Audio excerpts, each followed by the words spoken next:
boy. Good afternoon, everyone. All right, a couple of things at the top before we go into questions. This month is Black History Month, where we celebrate and recognize Black Americans and their contributions to the core of who we are as a nation. Today, the President and the First Lady will host a Black History Month reception attended by the Vice President and the Second Gentleman. There will be a performance by R&B singer Tank, and the President will be introduced by Nigel Murray, a Las Vegas high school student who founded a non-for-profit that provides foster kids new clothing and basic necessities. This year's theme is African Americans and the Arts. Whether it's through music, written and spoken word, fashion, film, or other forms of creative expression, African American and Black culture anchors American culture in every passing moment, setting trends both in the U.S. and around the world. Since taking office, President Biden and Vice President Harris have ensured that our governments look like America, from the appointment of Supreme Court Justice Ketanji Brown Jackson to the cabinet, to the nearly one-third of judicial nominees who are Black Americans. In fact, President Biden has appointed more Black women to the federal circuit courts than every other administration in history combined. Under the President's leadership, Bidenomics has ushered in a historic economic recovery, creating 2.6 million jobs for Black Americans. 2023 marks the lowest year for Black unemployment and the smallest gap between Black and white workers over decades of record. Black wealth has increased by 60% since the pandemic, fueled in part by a Black-owned small business boom not seen in over 30 years. A historic over $7 billion in investments for historically Black colleges and universities, and the increase of Black home ownership since January 2021. In the spirit of Black History Month and the icons we honor in February, the Biden-Harris administration will continue to create opportunities and ensure equity for Black Americans in order to realize a nation that truly and fully works for all.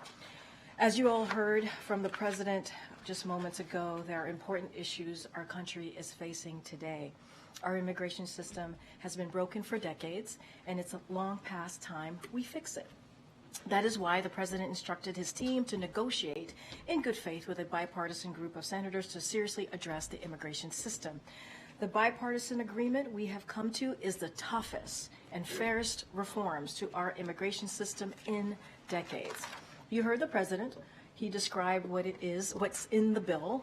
A couple of things I'll call out is 1,500 CBP personnel and 100 cutting-edge inspection machines to catch fentanyl, improving our ability to process asylum claims, dropping the processing time from 5 to 7 years to 6 months, and so much more. Now it's time for Republicans to choose. Will they support the Border Patrol Union, who have endorsed this bipartisan agreement, or will they continue to play games with our national security? Will they show some spine and do what they know is right, or will they put partisan politics ahead of our national security? As the Border Patrol Union put it, this bill is a step in the right direction and is better than status quo. Republicans should listen to them and pass this bipartisan agreement. Zeke, you want to kick this off? Thanks, Karine. Thought of the President's comments earlier regarding the Hamas response on the ceasefires and hostage deal talks. The President described it as over the top. Does he believe that there's a workable path forward with Hamas still demanding a permanent ceasefire as a condition for release of the remaining hostages? So here's what I'll say, and Secretary Blinken spoke to this, and as the President said today as well, Hamas has responded to the framework of a hostage deal. This is as we speak towards a hostage deal. The United States is going to review that response. There's still a lot of work to be done here before we have a deal. So we are not going to get in the way of that. It's very, well, look, they have a deal. They have responded to a framework hostage deal. We think that's actually incredibly important. We're going to review that response. Look, there's a lot of work to be done here. We're going to be really, really careful. These are sensitive negotiations. As you know, this is a negotiation process that has been also led by Qatar and also Egypt, those leaderships there. And so we're going to be really careful in not telegraphing that information about the response from here. But look, the President has been very clear. You heard from National Security Advisor Jake Sullivan. He was on multiple networks doing interviews, talking about the next steps here. It is important that we get to a humanitarian deal. deal. The president has been and his team has been working around the clock to get this done. We want to make sure we get those hostages home, including the American hostages. We understand there are about 6 of them that are part of that, that are part of the folks who are still part of the hostages, I should be more clear, that are being held. We want to get them home. We want to make sure we get that all-important humanitarian aid to the Palestinian people. That's what we're working on, and I'm not going to stand here and telegraph anything there. But look, they have responded, Hamas has responded to a framework of a hostage deal, and that's critically important in doing what we need to do in getting these hostages home and getting humanitarian aid in. On a different subject, 2 more ships came under fire today in the Red Sea. The deadly attack on Kurdish fighters, the base that housed Americans a couple days ago. Does that signal that the president's strategy now of striking these Iranian-backed militias, but not Iran directly, has not had its deterrent effect or even reduced their capacity to carry out these sorts of attacks? So look, we believe, and you heard again from the National Security Advisor on Sunday, that it has, our response has degraded their capabilities, and we think that's incredibly important. Look, the United States, the president has said this. You heard this from our NSC colleagues here. The United States will not hesitate to take further actions to defend against these unlawful, reckless attacks against the U.S. ships and international commercial vessels. We've been very clear about that.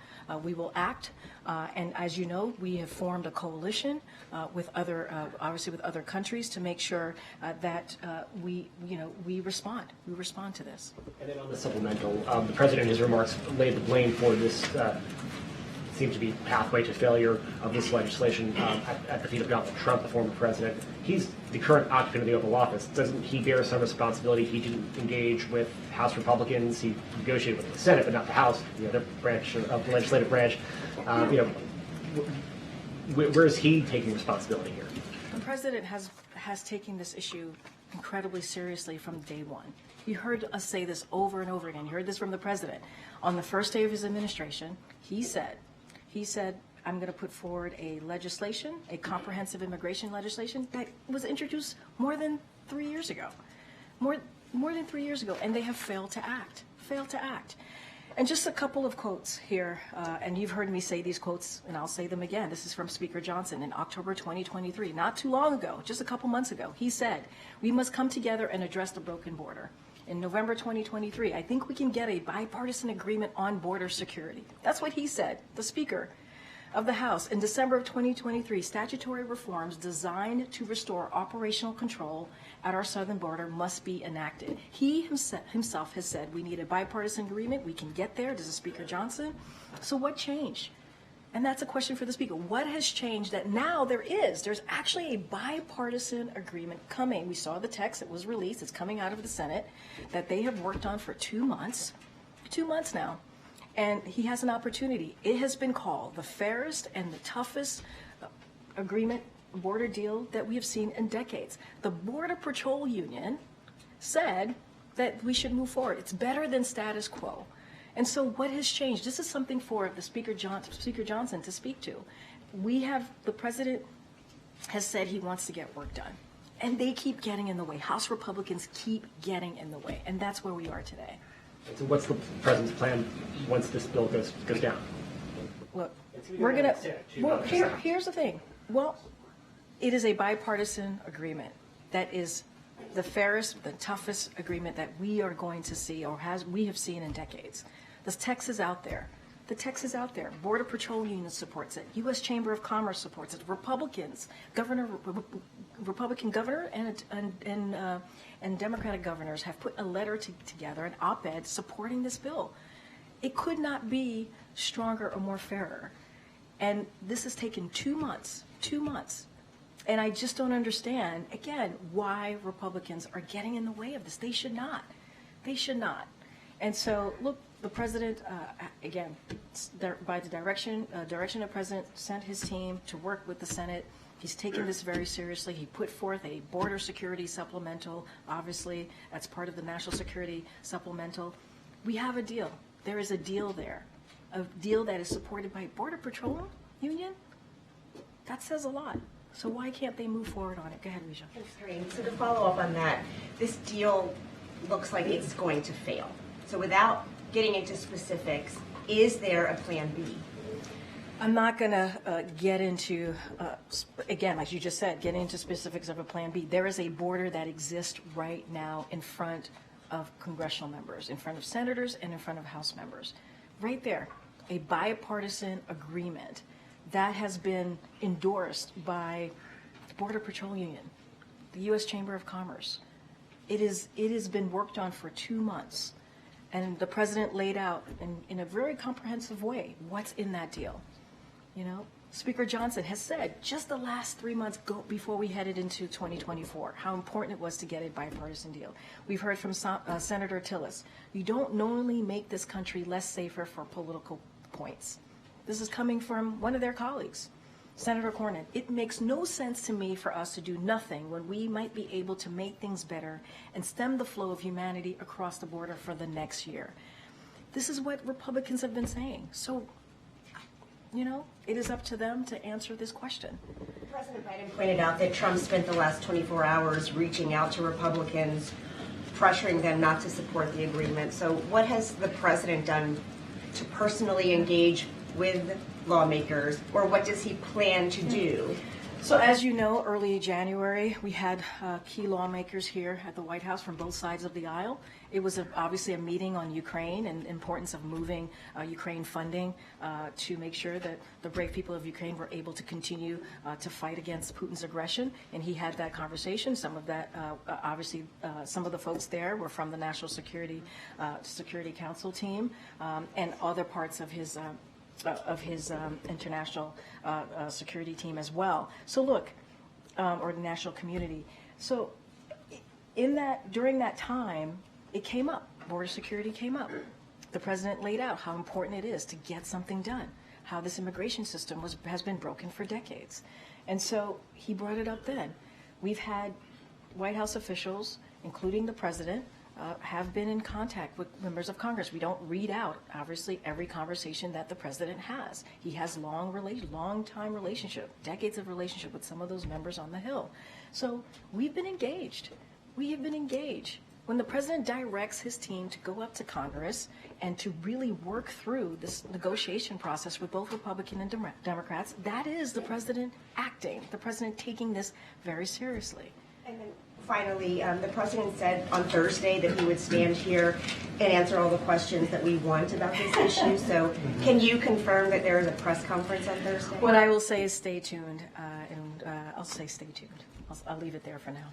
What happens now to the Israel and Ukraine aid? Well, right now, we believe that there is, again, a bipartisan agreement that includes aid for Israel, that includes much-needed aid for Ukraine, that includes humanitarian aid, obviously this border security deal, Indo-Pacific, also a component in that national security supplemental. We think that it needs to move forward. We're still going to stand pretty steadfast and say this needs to move.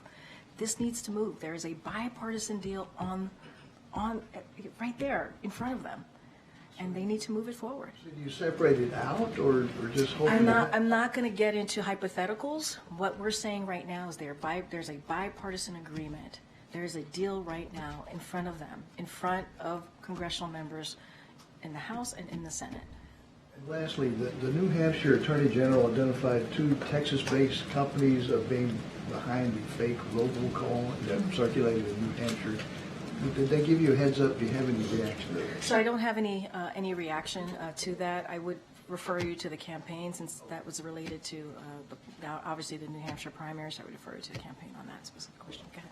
Follow up and see, what exactly did the president think was over the top in the Hamas response? Again, these are incredibly sensitive negotiations that are happening. I'm not going to telegraph any of the conversations. I'm just going to be super careful here.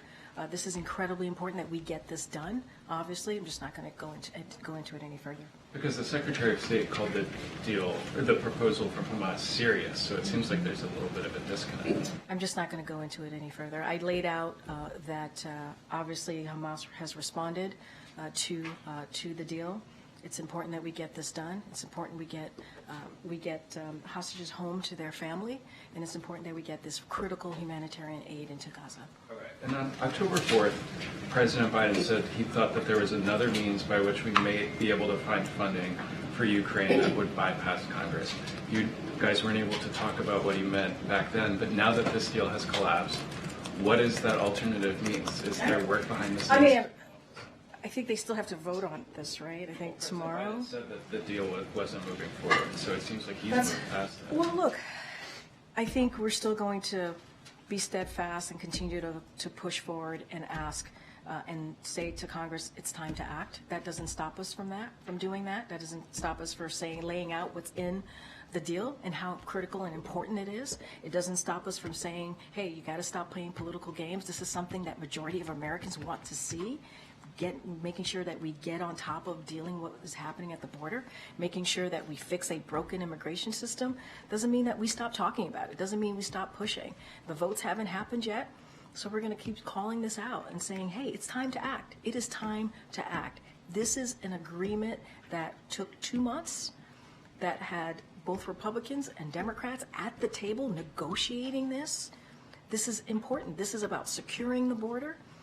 This is about trying to start the process and fixing a broken immigration system. And this has been around for decades, So until the vote happens, we're going to continue to move forward and speak to how important it is to get this bipartisan agreement done. Okay, Michael. Thanks, Karine. What is the administration's response to today's Court of Appeals ruling on presidential immunity? I'm not going to comment. Thank you. So, you guys talk a lot, including today, about how the border wouldn't be such a big deal if Congress would have just passed your immigration bill on day one. Who was in charge of Congress on day one? So it's been 3 years. It's been three whole years, more than 3 years, more than 1,000 days. And look, this is a difficult issue, obviously. This is a difficult issue. And what we have said is that Congress has to act, right? Congress, Democrats, Republicans have to act. But in those 3 years, it is true that Republicans have gotten in the way. They just have, Peter. They have consistently used immigration, the immigration system, the broken system, as a political stunt. That's what they've done. They've gotten in the way in trying to get more Border Patrol agents. They've gotten in the way in actually trying to fix what's happening, the challenges at the border. They did. So, I mean, they the voted. Democrats They've that were in actually charge for the voted. first 2 years, no responsibility. It has. I'm not saying that Democrats have not been in control the first 2 years. That's not what I'm saying. I'm saying House Republicans have gotten in the way. They have. They have purposefully gotten in the way in trying to fix what's happening at the border.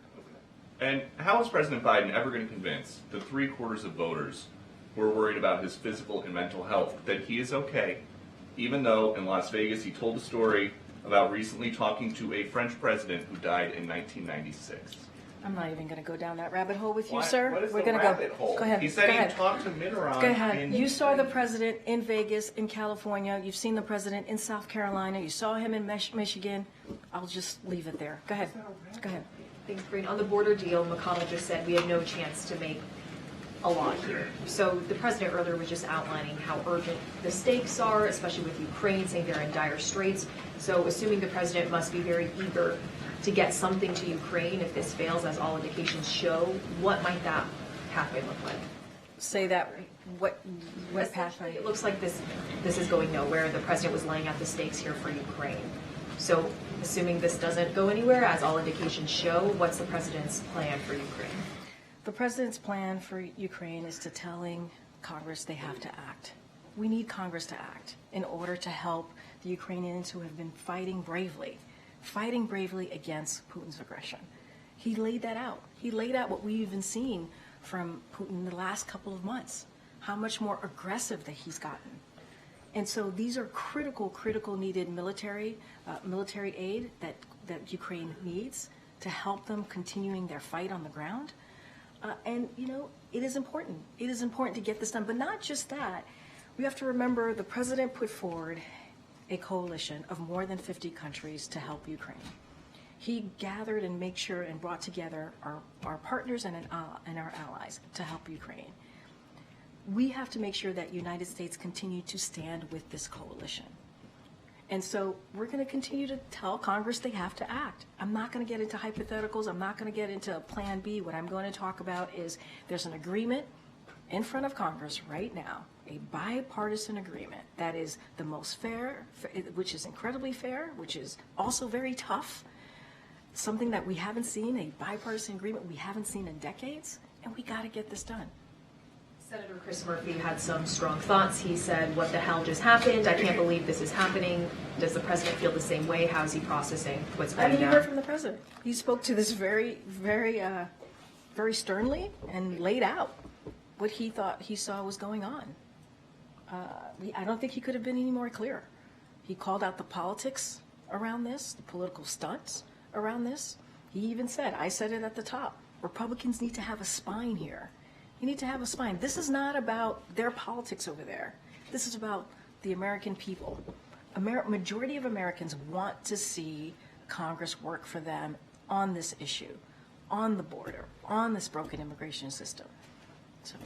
And just lastly, what's the White House's reaction to that controversial Wall Street Journal op-ed? So, look, a couple of things about that, the op-ed that we saw. It is unacceptable to actually put together a bunch of people, honestly, and write an op-ed that is actually dangerous. And so, obviously, the president spoke to this. He spoke to this, well, not spoke to this, but you saw a tweet from this president over the weekend about how unacceptable that type of language is. And that you cannot, obviously, what a small group of people have said is we have to call that out, but to group an entire community is unacceptable. And obviously, we will stand with the people of Dearborn on this issue. Two questions. One is that a number of Republicans have insisted that there are unilateral actions that this administration could take on immigration. Do you all see additional unilateral actions you could take on border security? What are those? So look, this is an opportunity to do this in a comprehensive way, to not do this piecemeal. That is what the border agreement shows, right? It is a negotiations with Republican and Democrats in a way that we need to move forward with policy, right, in a bipartisan way. And there's no reason to do this piecemeal. There isn't. What if it potentially fails, as the president articulated today? Look, we're going to continue to push Congress to move forward. That's what we're going to do. And that's one of the things that the president was trying to do today, right? He laid out the politics around this. He laid out what was in the bill, what is in the text that came out on Sunday, and said how important it is to have to move forward with this bipartisan agreement. And so we're going to continue to do that. They have to still move with their process. They, meaning the Senate. They have to vote. They have to move with this process. And so I'm not going to get hypotheticals because we believe this is the best way to move forward in dealing with the border. This is the best way to move forward in dealing with an immigration system that has been broken for decades. And then separate topic, on the hostage negotiations, our team who's been covering this all in the Middle East says that Hamas is still insisting on a permanent ceasefire. Is it still this administration's position that it opposes a permanent ceasefire? What we have been working towards, and you've heard us say over and over again, we want to see a humanitarian pause. We want to make sure that we get these American hostages home, and also hostages more broadly, obviously, home to their families. And we want to make sure that we get that critical aid, the critical aid that Palestinians need into Gaza. It is important to get that aid, whether it's medical, whether it's food. We have to get that in. And so we believe a humanitarian pause gets us there. There is, as I stated at the top, Hamas has responded to the framework of a hostage deal. And so we're going to review it. And I'm going to be really, really careful. I'm not going to dive into or telegraph information about their response from here. But we've been very clear that we believe that we need to get to another humanitarian pause because that humanitarian aid needs to get in. And also we Pause. It is the administration's position that a permanent ceasefire. We have been is very not- clear. We've been very clear on where we stand on the ceasefire. That has not changed. Good. Thanks, Karine. Senator McConnell, when he was talking today about the sort of collapse of the deal, suggested that Senate Democrats should draft a new legislation that would handle Ukraine, the Pacific, and Israel. Is that a process that the White House would be engaging with Senate Democrats? I'm just not gonna get into hypotheticals or a plan B from here. There is literally a bipartisan agreement that has taken 2 months to get done, and we believe it is the fairest and toughest agreement as it relates to certainly the border component and the immigration system. Something that Republicans in Congress, many Republicans in Congress, have been wanting to see that type of agreement for decades, and now they have it. And it's important that we move forward with the national security supplemental. Important that we move forward with Ukraine, Israel, Indo-Pacific, and so there's a deal. There's a deal in front of them. We should move. We need to act. We cannot play politics with this. And then I wanted to look back on your answer to Ouija on the press conference. Yeah. Stay tuned sounds like Karine for no. Wait, say that one more time. I said stay tuned sounded like Karine for no. So You said Karine for no? yeah. Wow, So a translation. Is there any question? I mean, the president seemed pretty explicit, and I asked this in addition to the context of Friday, where he'll be posting the German chancellor, and it doesn't appear like there's a press conference on the schedule. That's another one of these foreign leader visits and skipped his Super Bowl interview. So it just seems again like we're in one of these instances where the president is not communicating with the press. I mean, look, seriously, stay tuned. that is the answer for you. Look, the president took questions yesterday, took questions today, so I wouldn't say that he is not engaging with the press. I would not say that, because he does. And when we have more to share on later this week, what Thursday might look like, or Friday with the German chancellor coming, certainly as it relates to the press component, certainly we will share that. It really truly is stay tuned. I guess the criticism, and you look not only on engagements, which now the president corrects his predecessor in terms of that, but interviews where it's half of most of his recent predecessors at this point in his term. Interviews where it's less than half. Can you kind of flesh out? I mean, there's no kind of denying this strategy and what you're. So look, I'm not going to stand here and deny the numbers. That's not what I'm going to do here. But I will say that the president, one of the things that the president has been able to do is communicate in non-traditional ways. That is true, and he's done that in a way we have not seen other presidents do. That is true, right? Whether it is podcasts, calling into radio programs more often, speaking to digital creators, and taping interviews in local news stations. That is something that he has done in a more, I would say, regular way. And so, look, we're trying to do everything that we can to meet Americans also where they are, and try to do it a little bit differently. Doesn't mean we're not going to sit down and do interviews, right? Which doesn't mean we're not going to sit down and do networks interviews. We are going to do that. We've done them recently, whether it's David Muir or Fareed Zakari or Scott Pelley and many others. We have been able to have some of those sit-down interviews, and we'll certainly continue to do that when we feel the time is right. But the other hand of this, too, is we have found some non-traditional ways as well to communicate with the American people. Just to follow up on that, anything specifically on why you're not doing the Super Bowl interview? I mean, that's a massive audience in an election year of people who may not be tuned into this White House or this election at this moment. So look, as you know, Super Bowl is a great annual tradition. Look, the president Biden looks forward to watching the game this Sunday, just like millions of, as you just stated, just like millions of Americans are going to be doing that. And look, we hope that the viewers who tuned in, we know that the viewers who tuned in, they tuned in to watch the game, right? And so obviously, that is. That is just a fact. They want to see the game. They want to see their favorite team. They want to see a halftime show. That is what it's that type of tradition. The president will find many other ways to communicate with Americans.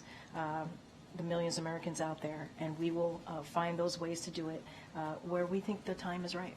Also, in February of last year, the president had his annual physical. Is he going to have it this February? Is that scheduled? I don't have a timeline on it. Obviously, he is going to have his annual physical. When we have more to share, we certainly will do that. Go ahead, Gabe.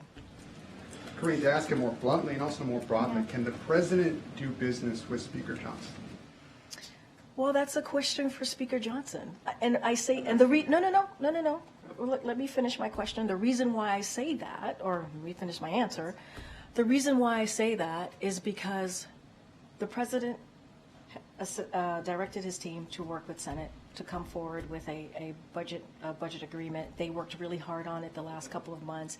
It answers a lot of the questions that Speaker Johnson and many House Republicans have wanted to see, right? It actually addresses a lot of the issues that they have with border security, that they have with the immigration system. It actually brings forth a real bipartisan way in dealing with that. When you have the Border Patrol Union supporting this, I don't know what the problem is. I really don't know. Why cannot, well, I do know what the problem is. Let me answer my own question. It's politics. Politics.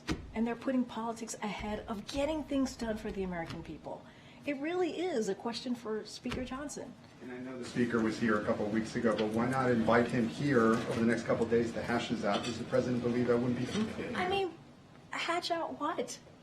The agreement is in front of them, a bipartisan agreement.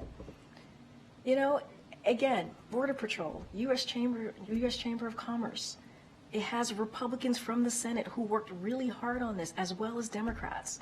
It answers a lot of the questions that he has had, that other Republicans in Congress have had, Republicans in the House more specifically. You know, it is, you know, to not, the President said this, and I'm going to repeat it, to not have the spine to deliver for the American people and to play politics. How do you get things done? This is their job. They're supposed to legislate. They're supposed to legislate. And finally, a question on another topic. For an administration that is focused so much on gun violence, what's the White House's response to the Jennifer Crumbley verdict today? And does the White House believe that parents should be held accountable in these instances? So obviously, we saw the breaking news just not too long ago, and that said, other related cases are ongoing. So without speaking specifically on today's verdict, I want to be really careful here. I can say that the president remains committed to stopping tragedies like these happening in the first place. That's what he's committed to doing. That's why recently we announced a new executive actions to help promote the safe storage of firearms. We know that most students who carry out K-12 school shootings are using firearms they obtain from home, from a friend or a family member. We know that to be true. The importance of safe firearm storage cannot be overstated, and the administration will continue to use every tool at our disposal to implement these and other common sense gun safety measures to protect our children, our schools, and our communities. Look, when it comes to gun violence, the president has said this is an epidemic. It is the #1 killer of our kids. It truly is. And so the president has taken action these last couple of years. We've done more than 24 executive actions. Obviously, you know that he signed a bipartisan bipartisan legislation to deal with gun violence, a legislation that we hadn't seen or hasn't passed in 30 years. So he takes this very seriously. We do not want to continue to see gun violence happening. And our kids being the #1 killer, it shouldn't be. It just shouldn't be. Okay, Michael. Thanks, Karine. Can you talk about the actual consequences at the border itself if this bipartisan agreement doesn't proceed? And is it the administration's position that if it doesn't pass, that the border is not secure from national? So, I mean, look, this is stuff that the president has talked about before. I mean, look, there are challenges at the border. You all report that. We see that. It gets overwhelmed at the border. So this is why the first day of his administration, the president put forth a comprehensive immigration policy because he wanted to deal with that. That was his first piece of legislation. That was the first piece of legislation that the president put forward. So obviously, this has been an issue, not just the last 3 years of this administration, but for decades, including the last administration, for decades. So we leaned in, we worked with the Senate for this bipartisan agreement, And it shouldn't be, and what we're seeing now, and you heard directly from the president, obviously, is politics. Politics getting in the way. And Americans see this. They want us to deal with this issue. And the majority of Americans do. And just on East Palestine, do you have any update on the president's plan to travel? Well, as you know, the president is planning to travel to East Palestine this month in February. When we have more information on the date and what that day is going to look like, obviously, we'll share that. Karine. Thanks. Quick scheduling question before I get my two questions. Has the Speaker invited the President to give the State of the Union on March 7th, and has he accepted? Yeah, we already did. That happened a couple weeks ago. All right, it's all ready to go. Excellent. Ready to go. Wouldn't miss it. March 7th, here we come. What is the administration's message to black voters who are already disillusioned over slow progress on racial justice and who are now upset over the situation in Gaza? So look, you know, it is Black History Month. I just actually at the top laid out promises that the president has made to the black community and promises that he's kept, we believe, to the black community, and making sure, for example, when we walked in, the president wanted to make sure that the White House used the full force of the federal government to deal with racial equity, to deal with racial justice. He signed an executive order to make sure that the agencies within the federal government, as they move forward with policy, had equity at the center of it. And so that is really important too. And under this president, we've seen 2.6 million more black Americans have jobs. That's because there is, make sure there's equity at the center of all the policies, again, economic policies. And so, look, you know, the president wants to make sure that all communities are not left behind, right? He wants to make sure that that we create an economy from the bottom up, middle out, and that's really important. And, you know, when you think about black wealth is up a record 60% since 2019, and that's accounting for inflation. That's because of the work that this president has done. Look, he's going to continue to speak directly to the American people about all issues, all issues. He's going to continue to hear from the American people about all issues, including, no, I was going to say, including concerns that many people have of what's going on in the Middle East, including Gaza. Look, the president understands that people have, there's a lot of emotions out there, a lot of feelings out there. He gets it, a lot of opinions out there. And that's why we always say, right, when we do see protesters, we say, okay, it's good it's okay for them to protest as long as they're doing it in a peaceful way. And certainly we're always here to listen. And so the president believes in that. Obviously, he's been very steadfast on his support for Israel, especially after what we saw after October 7th, when you have a terrorist organization like Hamas saying that they want to see October 7th happen over and over again.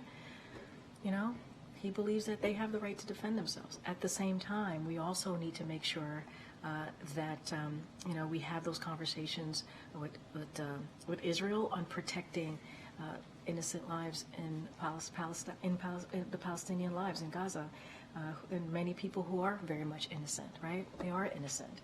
And so that's another reason this humanitarian pause is so important, to get that much needed aid into Gaza as well. Quickly in El Salvador, what is the White House's reaction to the re-election of Nayib Bukele, who used a little bit of, you know, creative interpretation of the Constitution to get a second term, and describes himself as the world's coolest dictator? I'm so sorry. Was that your opinion?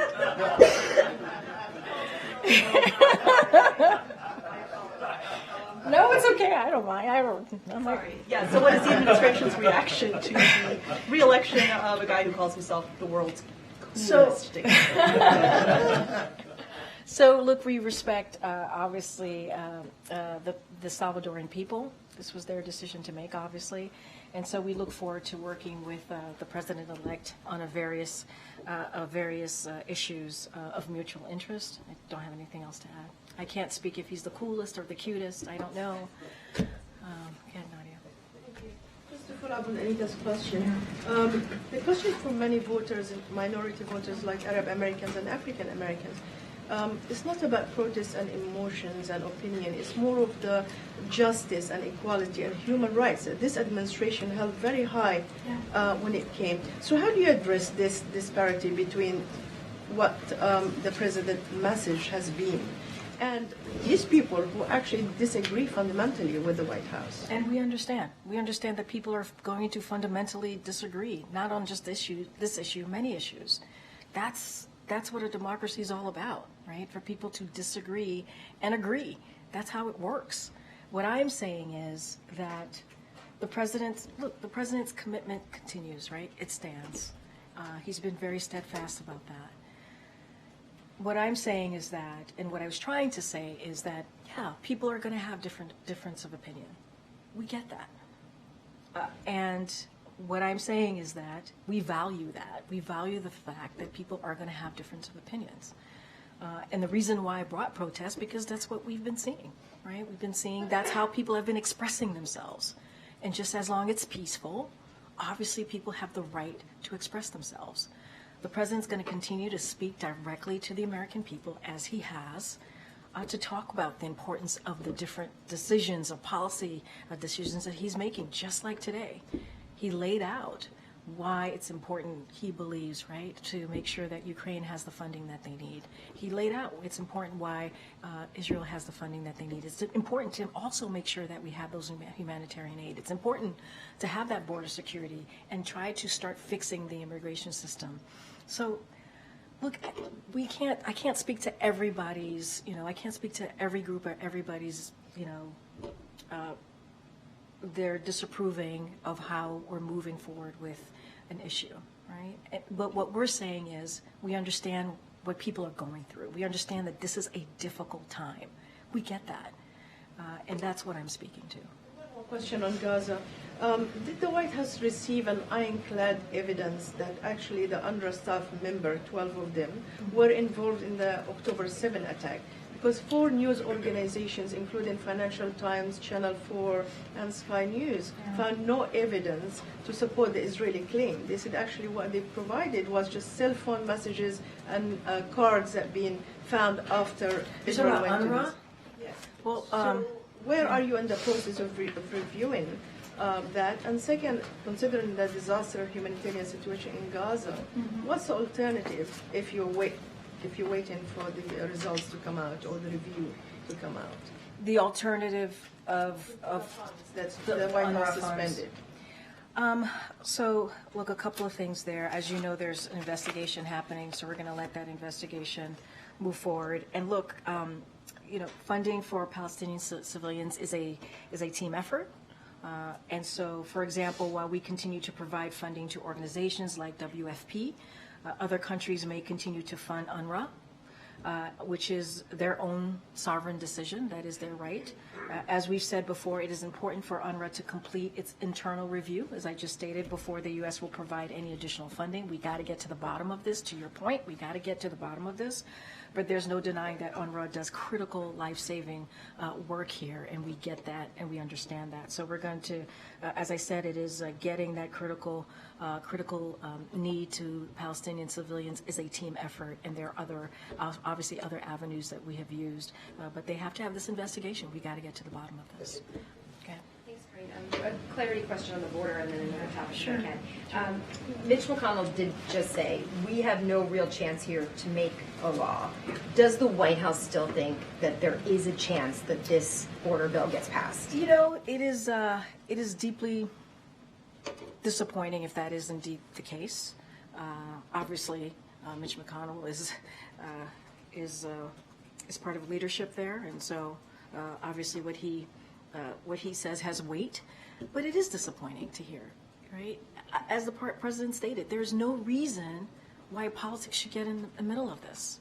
Really, there really isn't. We are dealing with an issue that majority of Americans care about. Starting the process to fix the immigration system, dealing with the challenges at the border. It's there. It's right in front of them. The text came out on Sunday. We don't understand why they won't move forward. I keep saying that, and I actually do understand, which is, they're letting politics get in the way. They need to show some spine here. They need to show some spine and deliver for the American people what majority of American people want. And it should not be about politics here. It's taken more than 2 months.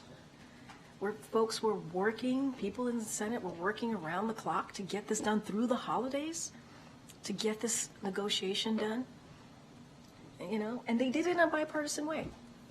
It is unfortunate if that is indeed the case, that it doesn't get out of the Senate or, just doesn't move forward, period. And then on another topic, expanding access to affordable internet has been a priority for this administration, but the Affordable Connectivity Program is going to expire soon unless Congress takes action.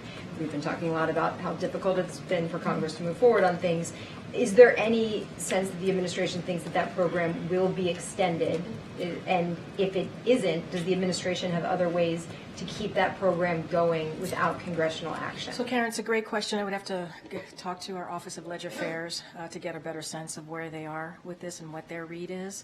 Obviously, this is why the bipartisan infrastructure legislation was so important. We had the broadband component to it, and getting technology, getting that access to all Americans across the country, whether it's rural America, urban America, suburban America, whoever you are, it is important to make sure that they have that access. It's important.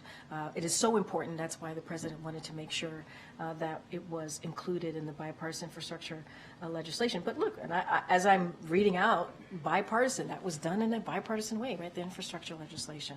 So it's not like we can't get this done. We have had some pretty historic pieces of legislation that was been done in a bipartisan way. And so, look, I have to talk to Office of Ledger Affairs. We'll have more to share for you. Okay, right in the middle. On the joint letter, 9 ambassadors sent to the Congress today. Can you explain what is the White House role behind it? How much do you think it helps? So this morning, 9, as you just stated, 9 of our ambassadors to countries across the Indo-Pacific, including to Japan, China, India, and the Philippines, and the Republic of Korea, wrote a letter to the 4 leaders in Congress. This is Schumer, McConnell, Johnson, and Jeffries, urging them to act quickly to pass the President's National Security Supplemental Funding request, including the funding it contains for, obviously, the Indo-Pacific, as well as for Ukraine and Israel. We were in contact with the ambassadors, although they wrote the letter themselves. We have been in contact with those ambassadors. On upcoming President Biden, President Xi's call, do you have a timeline? Are we expecting days or weeks or months? Oh boy, I don't have an update on a scheduled call with President Xi and President Biden. I just don't have anything to share at this time. Was it President's first bubble tea yesterday, and why did you choose to do that?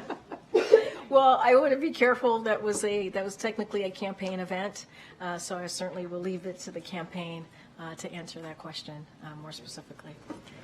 Thank you so much. There's a report just came out 2 hours ago. I'm not sure if you give us more information or a comment. The U.S. and 4 of its European allies hope to announce in the next few days a series of commitments made by Israel and Hezbollah to defuse tensions and restore calm to Israel and Lebanon border. So, I'm not going to comment on reporting on a potential deal. I'm just not going to go through it.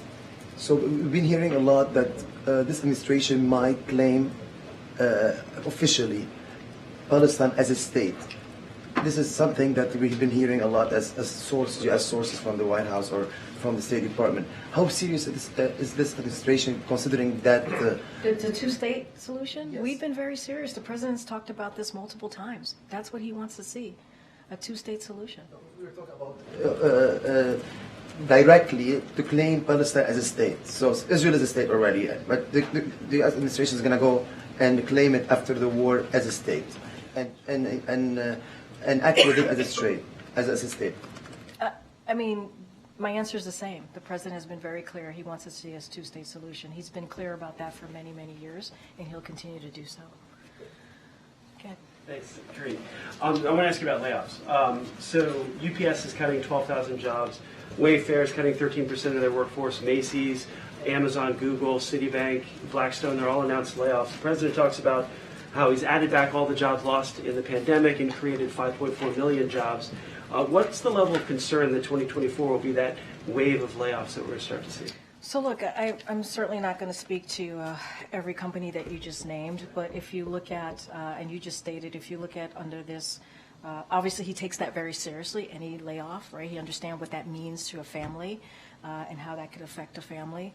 But the president has also done a lot of work to get this economy going again, right? He's done a lot of work to make sure that this economy is being built from the bottom up, middle out. He's put, if some of this piece of legislation that I've talked about talks about making sure that, workers are being paid fairly, right? That wages are competitive, right? That they are good paying union jobs, and we see that. So it's not just those 14 million jobs.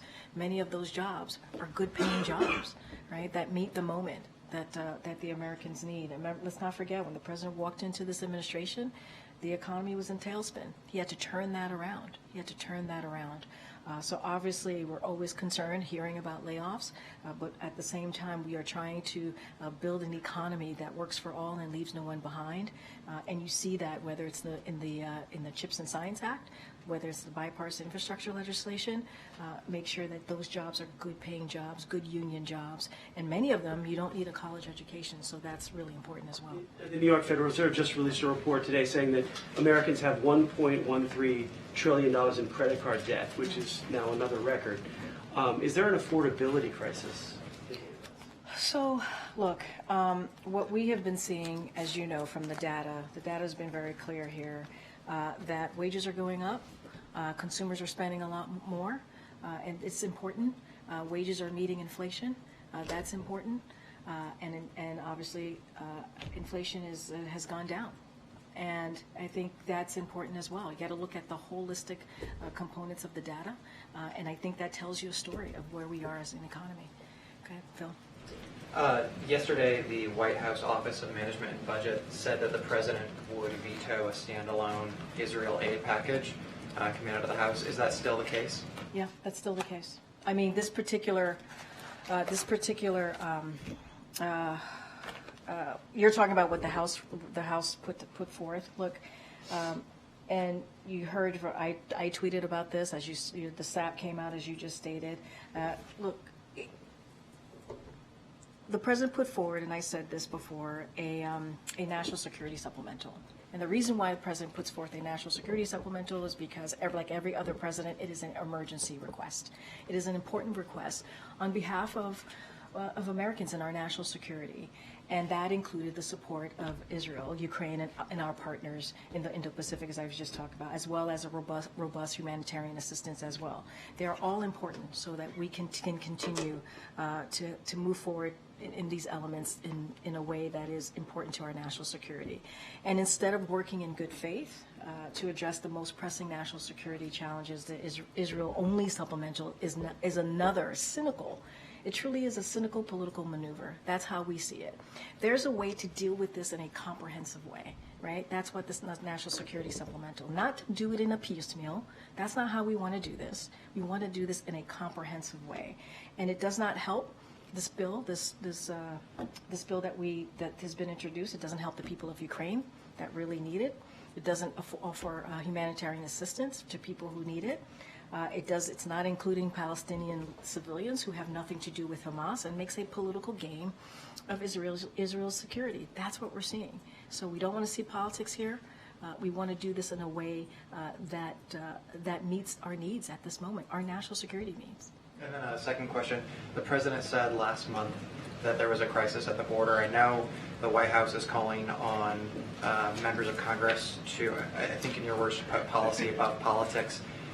In the absence of that, though, is the president evaluating any executive actions that he could take on his own to address that crisis? Is he looking at perhaps a menu of things like maybe a state of emergency or new policies that he can act on his own? We have a bipartisan agreement that the Senate put forth. Republicans and Democrats came together. There's actually a piece of legislation.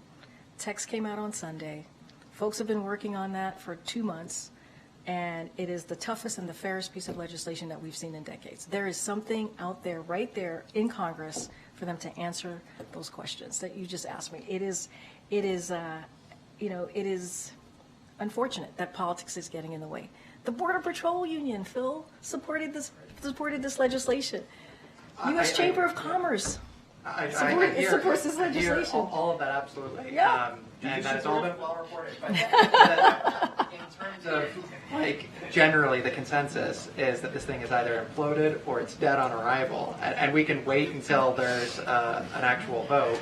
But is there anything that the president himself is evaluating that he could do, assuming what we all expect is going to happen happens, which is that this bill does not pass? We want to see this agreement move forward. That's what we want. I don't have anything else to speak to. Go ahead, George.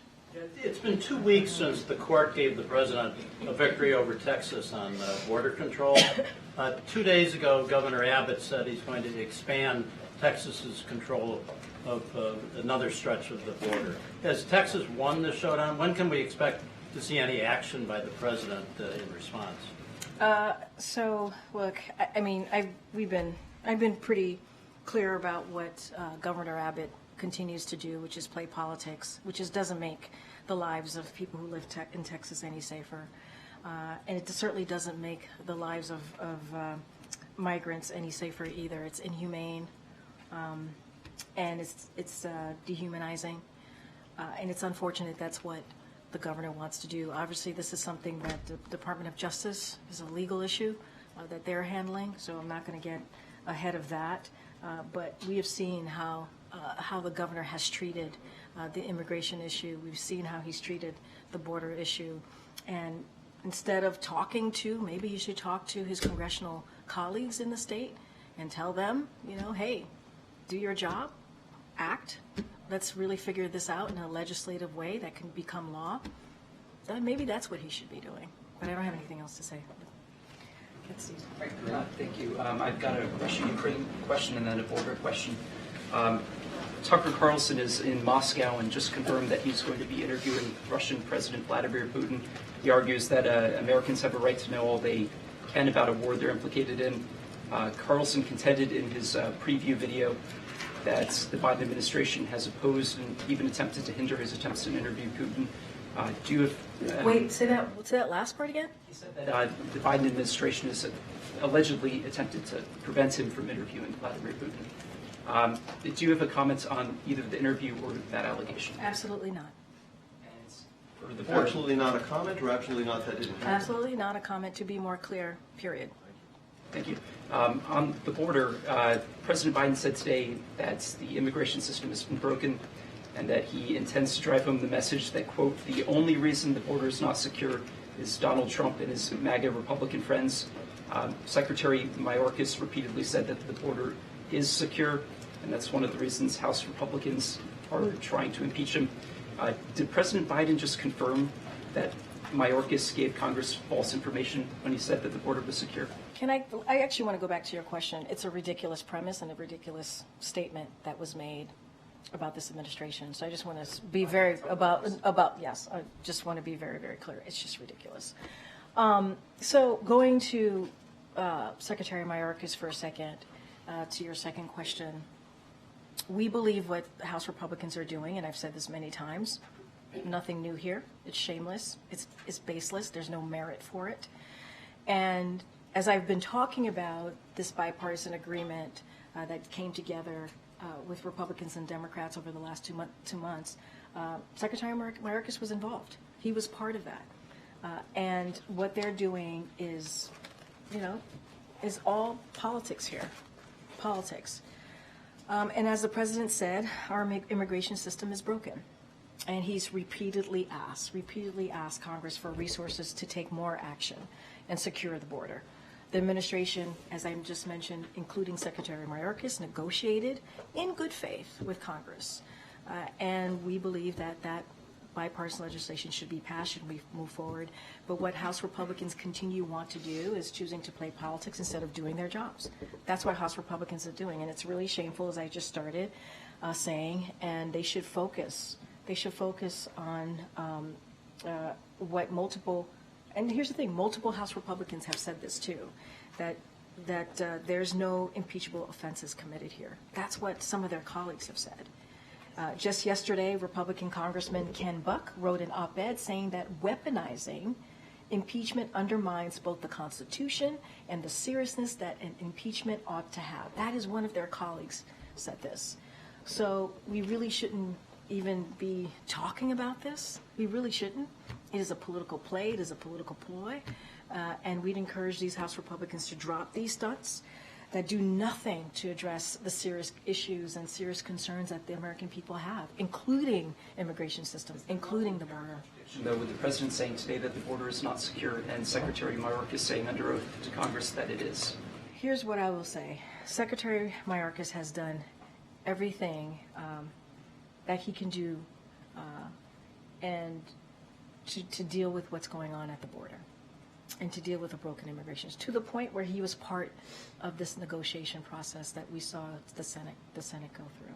The president has confidence in the secretary, and I think that's what matters.